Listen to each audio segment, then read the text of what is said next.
எங்களுக்கெல்லாம் எண்டு கார்டே போட முடியாதுடான்னு தொடர்ந்து 3 தலைமுறையா நடிக்கிற பிரபலங்கள் யாரெல்லாம் தெரியுமா?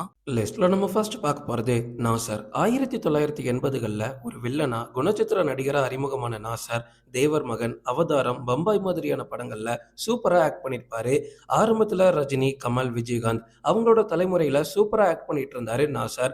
அதுக்கப்புறமா விஜய், அஜித், சூர்யா இவங்க கூடலாம் நிறைய கேரக்டர் நடிச்சிருக்காரு நாசர். சரி இதோட நிப்பாட்டிடுவார்னு பார்த்தா இப்போ நாசருக்கு 68 வயசாகுது.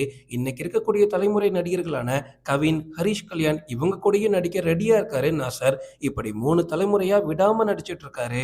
லிஸ்ட்ல நம்ம அடுத்து பார்க்க போறது ராதிகா சரத்குமார். இப்ப இருக்கக்கூடிய ஜெனரேஷனுக்கு ராதிகாவை சரத்குமாரோட மனைவியா மட்டும்தான் தெரியும். ஆனா 90s கிட்ஸ்க்கோ 80s கிட்ஸ்க்கும் தான் தெரியும். ஒரு டைம்ல தமிழ் சினிமாவே கலக்கினவங்கன்னு. அந்த டைம்ல முன்னணி ஹீரோயினா இருந்தது மட்டும் கிடையாது, நம்ம தமிழ் சினிமாவிலேயே அதிக ஃபேன் பேஸ் கொண்ட ஒரு நடிகை அப்படின்னு கூட சொல்லலாம். ரஜினி, கமல், விஜயகாந்த், சத்யராஜ் இவங்களுக்கெல்லாம் ஜோடி போட்டு நடிச்ச ராதிகா அப்படியே அடுத்த தலைமுறையில விஜய், அஜித், சூர்யா, தனுஷ் மாதிரியான நடிகர்களுக்கு அம்மாவா நடிச்சிருக்காங்க. அப்படியே நிப்பாட்டிடுவாங்கன்னு பார்த்தா அதுதான் கிடையாது. ராதிகாவுக்கு இப்ப 62 வயசாகுது. இன்னைக்கு இருக்கக்கூடிய தலைமுறை நடிகரான பிரதீப் ரங்கநாதனுக்கு அம்மாவா கூட நடிச்சிருக்காங்க ராதிகா. இப்படி 3 ஜெனரேஷனா நடிக்கிறாங்க.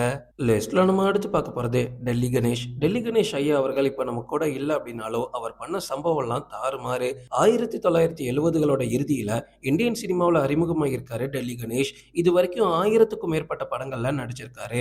ரஜினி, கமல் காலத்துல தொடங்கி விஜய், அஜித் காலம் வரைக்குமே டெல்லி கணேஷ் ஒரு தரமான காமெடி நடிகரா பார்க்கப்பட்டிருக்காரு. எக்கச்சக்க படங்கள்ல நம்மள வயிறு குலுங்க சிரிக்க வச்சிருக்காரு. ஆனா அதுக்கப்புறமா பிரதீப் ரங்கநாதன், அசோக் செல்வன், ஹரிஷ் கல்யாண் மாதிரியான நடிகர்கள் வரும்போது கூட அப்பவுமே ஒரு குணச்சித்திர நடிகரா இருந்திருக்காரு டெல்லி கணேஷ். லிஸ்ட்ல நம்ம அடுத்து பார்க்க போறது சிவகுமார். சிவகுமார்லாம் நம்ம நினைக்கிறத விட ரொம்ப ரொம்ப பழைய ஆக்டர். 1970கள்லயே ஹீரோவா அறிமுகமாகியிருக்காரு. ரோசாப்பூ, ரவிக்கி காரி, சிந்து பைரவி மாதிரியான படங்கள் ரசிகர்கள் மத்தியில ஒரு நல்ல பேரை வாங்கி கொடுத்துச்சு சிவகுமாருக்கு. அதுக்கப்புறமா ஹீரோவா நடிக்கிறத ஸ்டாப் பண்ணிட்டு ரஜினி, கமல் தலைமுறையில ஒரு முக்கியமான கேரக்டர் கிடைச்சா மட்டும் படங்கள்ல நடிச்சிட்டு இருந்தாரு. அதுக்கப்புறமா சூர்யா, கார்த்தியோட தலைமுறையே வந்துடுச்சு. அப்பவுமே சிவகுமார் ஒரு நல்ல குணச்சித்திர நடிகரா நடிச்சிட்டு இருந்தாரு. சினிமால மட்டும் இல்லங்க, சீரியல்லையும்.